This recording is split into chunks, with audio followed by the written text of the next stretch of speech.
পবিত্র কুরআনে আল্লাহ তাআলা যে সমস্ত ঘটনা উল্লেখ করেছেন তার মধ্যে অন্যতম একটি ঘটনা হচ্ছে আসহাবে কাহাফ বা গুহাবাসীর আশ্চর্যজনক ঘটনা।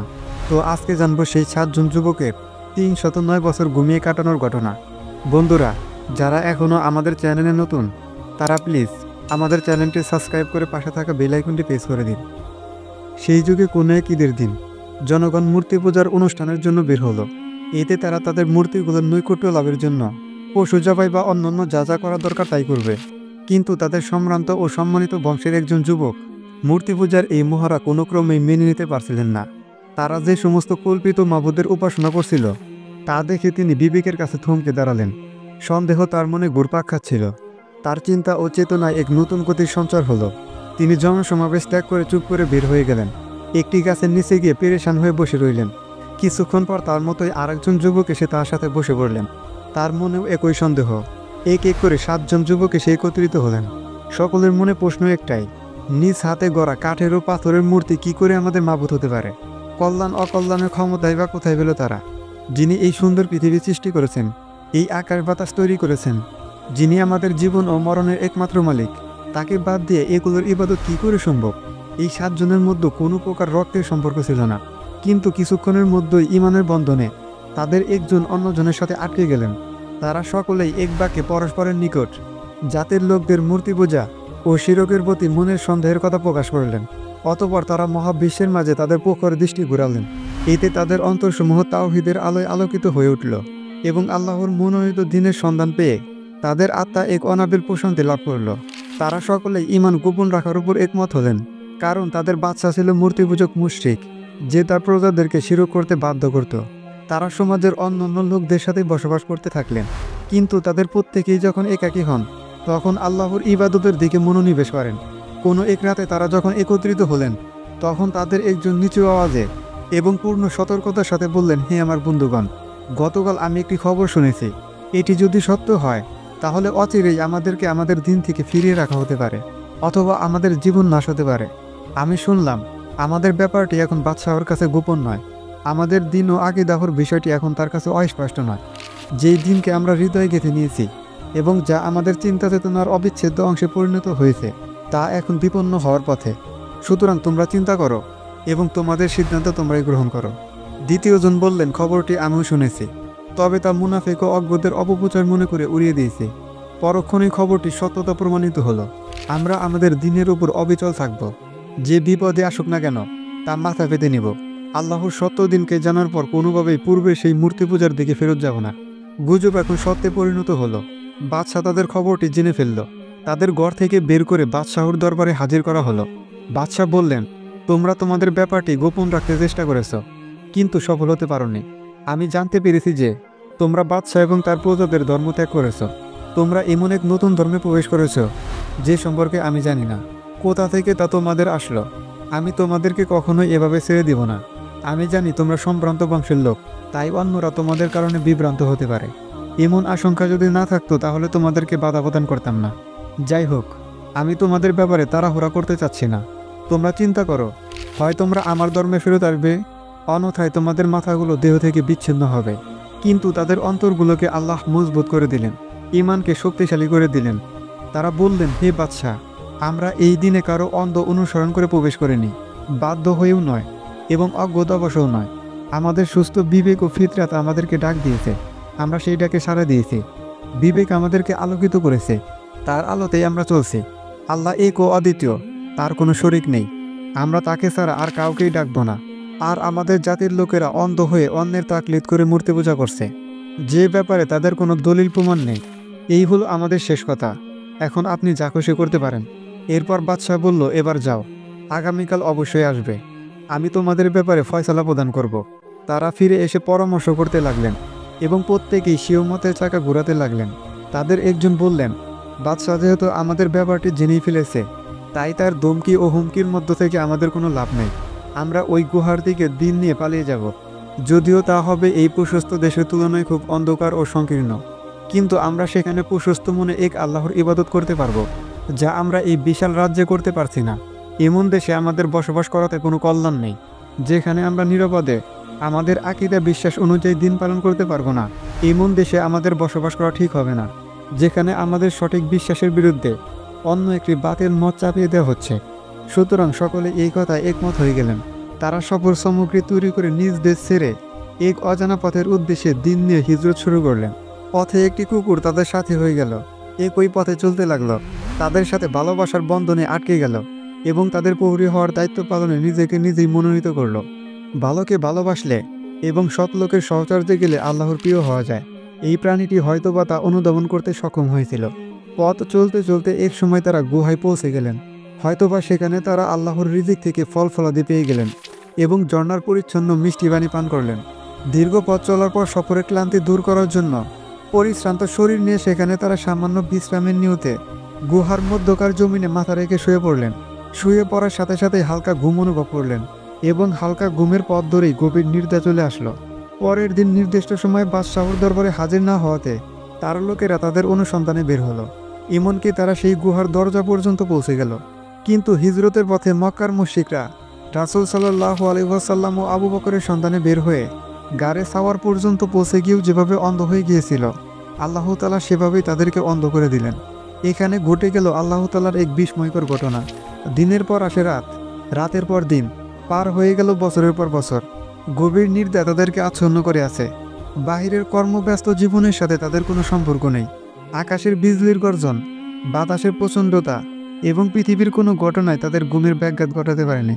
সূর্য উদিত হওয়ার সময় ডান পাশে হেলে গিয়ে গুহার ছিদ্র দিয়ে সামান্য আলো প্রবেশ করে এবং আল্লাহর হুকুমে তাদেরকে সামান্য আলো ও তাপ প্রদান করে। কিন্তু সূর্যের প্রখর উত্তাপ তাতে প্রবেশ করে না। আল্লাহর ইচ্ছায় তাদের শরীরকে হেফাজতের জন্য অস্ত যাওয়ার সময়ও সূর্য একটু বাম দিকে হেলে যায়। কুকুরটি তার দুই বাহু প্রসারিত করে বীরের মতো প্রহরীর কাজে গুহার বাইরে অবস্থানরত। তারা সেখানে মাঝে মাঝে ডানে বামে পার্শ্ব পরিবর্তন করছেন। কে আছে এমন যে এই দৃশ্য দেখে ভয় পাবে না? গভীর নির্দায় ৩০৯ বছর পার হয়ে গেল। এবার তারা ক্ষুধা ও পিপাসায় দুর্বল শরীর নিয়ে জাগ্রত হলেন। তারা ভাবলেন সময় বেশি অতিক্রম হয়নি এবং ইতিহাসের চাকা গুহার মুখেই থমকে রয়েছে। তাদের একজন বললেন, হে বন্ধুগণ, আমার মনে হয় এখানে আমরা দীর্ঘ সময় ঘুমিয়ে পার করেছি। তোমাদের মতামত কি? অন্যজন বললেন, আমার মনে হয় পূর্ণ একদিন আমরা নির্দিত ছিলাম, কারণ যে ধরনের ক্ষুধা ও পিপাসা আমরা অনুভব করছি তাতে তাই মনে হয়। তৃতীয়জন বললেন, সকালে ঘুমিয়েছি, এই দেখো সূর্য এখনো ডুবে যায়নি। আমার মনে হয় একটি দিবসের কিয়দাংশই আমরা নির্দয় অতিক্রম করেছি। চতুর্থজন বললেন, ছাড়ো এসব মতভেদ, আল্লাহই ভালো জানেন আমরা কতকাল এখানে ঘুমিয়েছি। মূল কথা হচ্ছে আমার প্রচুর ক্ষুধা অনুভব হচ্ছে, মনে হচ্ছে কয়েকদিন যাবৎ না খেয়ে আছি। আমাদের একজনের এখনই শহরে গিয়ে কিছু খাদ্য ক্রয় করে নিয়ে আসুক, তবে তাকে অবশ্যই সতর্কতা ও সাবধানতা অবলম্বন করতে হবে, কারণ লোকেরা যদি আমাদের অবস্থান সম্পর্কে জেনে ফেলে তবে তারা আমাদেরকে হত্যা করতে পারে কিংবা আমাদের ফিতনায় ফেলে দিন পালন থেকে বিরত রাখতে পারে। তাকে আরও একটি বিষয় সাবধান হতে হবে, কোনোভাবেই যেন হারাম খাদ্য ক্রয় করা না হয়, সেজন্য সে যাচাই বাছাই করে হালাল খাদ্যটি ক্রয় করবে। তাদের একজন সাবধানতা ও পূর্ণ সতর্কতার সাথে ভীত সন্ত্রস্ত অবস্থায় শহরে প্রবেশ করলেন। তিনি দেখলেন কোনো কিছুই আর আগের মতো নেই। ঘরবাড়িগুলো পরিবর্তন হয়ে গেছে। পুরাতন পরিত্যক্ত ঘরের স্থলে বিশাল প্রাসাদ শোভা পাচ্ছে। আগের প্রাসাদগুলো পরিত্যক্ত অবস্থায় পড়ে আছে। তিনি এখন যে সমস্ত চেহারা দেখছেন সেগুলো পরিচিত কোনো লোকের চেহারা নয়। নদীর স্রোত আগের মতোই চলছে বয়ে, পরিবর্তিত রূপ ধারণ করে। ঘরবাড়ি ও বনবানানি ঠিকই আছে, শুধু নেই আগের মানুষগুলো। তার দৃষ্টি বিচলিত হলো। এদিক সেদিক চোখ গড়ানোতে লোকেরা সন্দেহ পোষণ করতে লাগলো এবং তার চলার ভঙ্গিতে মানুষের সন্দেহ দানা বেঁধে উঠল। পরিশেষে লোকেরা তাকে ঘিরে ধরল। উপস্থিত লোকদের একজন তাকে জিজ্ঞেস করলো, আপনি কি এখানে অন্য দেশ থেকে এসেছেন? এত চিন্তা করছেন কি নিয়ে? অনুসন্ধানী বা করছেন কি? আমি এখানে অপরিচিত কেউ নই। আমি কিছু খাদ্য ক্রয় করতে চাই, কিন্তু কোথায় তা বিক্রি হচ্ছে আমি তা জানি না। একজন লোক তার হাত ধরে খাদ্যের দোকানে নিয়ে গেল। সেখানে গিয়ে তিনি রূপার তৈরি কয়েকটি দিরহাম বের করলেন। দোকানের মালিক দিরহামগুলো হাতে নিয়ে ঘুরে ঘুরে দেখলেন। এ তো ৩০০ বছরের অধিক সময় আগের তৈরি। সে ভাবল এই ব্যক্তি হয়তো কোনো গুপ্তধন পেয়েছেন। সম্ভবত এই দিরহামগুলো ছাড়াও তার কাছে বিপুল পরিমাণ দিরহাম রয়েছে। দোকানের মালিক বাজারের লোকদের ডেকে একত্রিত করল। এবার গুহাবাসী লোকটি বললেন, হে লোক সকল, দেখুন আপনারা যা ভাবছেন বিষয়টি আসলে তেমন নয়। এই মুদ্রাগুলো লুকায়িত অসংখ্য সম্পদের কোনো অংশ নয়। গতকাল মানুষের সাথে কোনো এক লেনদেনের সময় তা আমার হস্তগত হয়েছে, আর এই তো আজ আমি তা দিয়ে খাদ্য ক্রয় করতে চাচ্ছি। আপনারা তাতে এত আশ্চর্য বোধ করছেন কেন?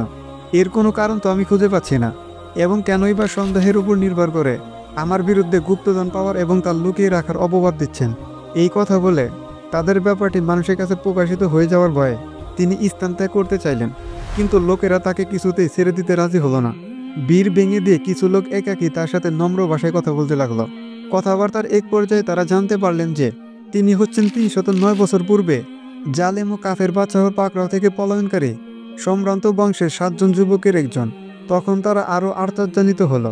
তারা আরও জানতে পারল যে তারা হলেন ওই সমস্ত যুবক যাদের অনুসন্ধানে বাদশাহ সকল প্রচেষ্টাই করেছিল, কিন্তু তাদের কোনো সন্ধানে পাওয়া যায়নি। যুবকটি এবার আরও শঙ্কিত হয়ে পড়লেন, কারণ এখন লোকেরা তাদের ব্যাপারটি জেনে ফেলেছে।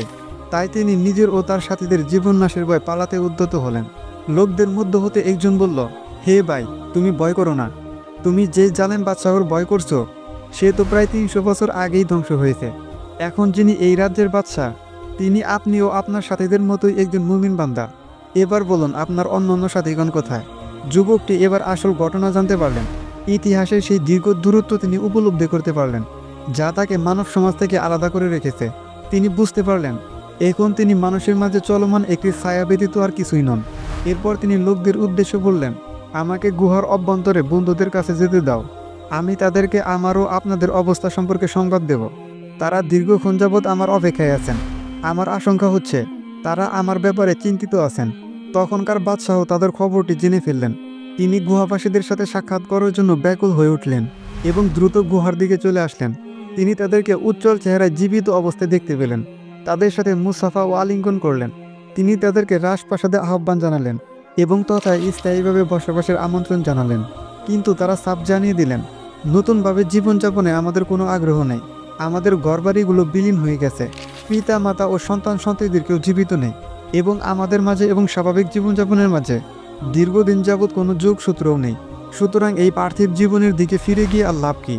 অতঃপর তারা আল্লাহর নৈকট্য লাভের আবেদন করলেন, তার কাছে ফেরত যাওয়াকেই পছন্দ করলেন এবং তার প্রশস্ত রহমত দ্বারা তাদেরকে ডেকে নিতে প্রার্থনা করলেন। কিছুক্ষণের মধ্যেই তারা মৃত্যুর কোলে ঢেলে পড়লেন। দেহ থেকে তাদের প্রাণ চিরদিনের জন্য বিচ্ছিন্ন হয়ে গেল। বন্ধুরা, এই ঘটনা থেকে আমাদের যে শিক্ষাগুলো নিতে হবে তা হলো তাওহীদকে মেনে নেওয়া মানুষের ফিতরাতি তথা সৃষ্টিগত স্বভাব। অর্থাৎ কোনো মানুষকে যদি তার স্বভাবজাত ধর্মের উপর ছেড়ে দেওয়া হয় এবং বাহিরের কোনো গোমরাহ ব্যক্তি বা গোষ্ঠী তাকে বিভ্রান্ত না করে, তাহলে সে আল্লাহর একত্ববাদের ঘোষণা দেবে, তারই ইবাদত করবে এবং তার ইবাদতে অন্য কিছুকে শরীক করবে না, যেমনটি হয়েছিল ঘটনায় বর্ণিত যুবকদের ক্ষেত্রে। পৃথিবীতে তাওহীদ প্রতিষ্ঠায় যুবকদের ভূমিকা খুবই গুরুত্বপূর্ণ। মূর্তি পূজা, অলি আউলিয়াদের পূজা এবং শিরকের পক্ষে কোনো দলিল নেই। প্রয়োজনে সত্য গোপন করা জায়েজ আছে, কিন্তু তা সকল সময়ের জন্য নয়। সাহসের সাথে তাওহীদের বাণী প্রকাশ্যে প্রচার করা জরুরি। নিজ দেশে দিন পালন করতে গিয়ে ফিতনার ভয় থাকলে দিন নিয়ে পলায়ন করা আবশ্যক। আসহাবে কাহাবের ঘটনা আল্লাহর বিশেষ একটি বড় নির্দেশন। তবে তার চেয়েও বড় নির্দেশন হচ্ছে আসমান জমিন চন্দ্র সূর্যের সৃষ্টি এবং দিবারাত্রির আগমন ও প্রস্থান। বিপদ আপদে একমাত্র আল্লাহর উপর ভরসা করা এবং তার দয়া কামনা করা জরুরি। প্রতিকূল পরিস্থিতিতে সত্যের উপর অবিচল থাকার গুরুত্ব অপরিসীম। তাওহীদ ও শিরকের মধ্যে পার্থক্য করার যোগ্যতা অর্জন করা জরুরি, অন্যথায় তাওহীদের উপর প্রতিষ্ঠিত থাকা সম্ভব নয়। রক্তের সম্পর্কের চেয়ে ইমানের সম্পর্ক অধিক মজবুত হওয়া আবশ্যক। ঘটনায় বর্ণিত যুবকদের মধ্যে রক্তের কোনো সম্পর্ক না থাকলেও ইমান ও তাওহীদের বন্ধনে তারা আবদ্ধ হয়ে একই পথের প্রতীক হয়ে যান। হেদায়েত আল্লাহর পক্ষ হতে তার বান্দার প্রতি বিরাট একটি নিয়ামত। বান্দার উচিত সর্ব অবস্থায় আল্লাহর কাছে হেদায়েত প্রার্থনা করা। ঘরের মধ্যে কুকুর রাখা নিষিদ্ধ, তাই কুকুরটিকে ঘর বাইরে রাখা হয়েছিল। প্রহরী হিসাবে কুকুর পালন করা জায়েজ আছে। কোনো বিষয় জ্ঞান না থাকলে তা আল্লাহর দিকে সুপর্দ করে বলতে হবে, আল্লাহই ভালো জানেন। এছাড়াও আরও অসংখ্য শিক্ষণীয় দিক আছে উক্ত ঘটনায়, যা হয়তো একজন দুজন মানুষের দ্বারা বের করা সম্ভব নয়। তাই আপনাদের নিকট অনুরোধ, যদি উক্ত ঘটনা থেকে আপনাদের নিকট বিশেষ কোনো শিক্ষণীয় দিক থাকে তবে তা কমেন্টে জানাতে ভুলবেন না।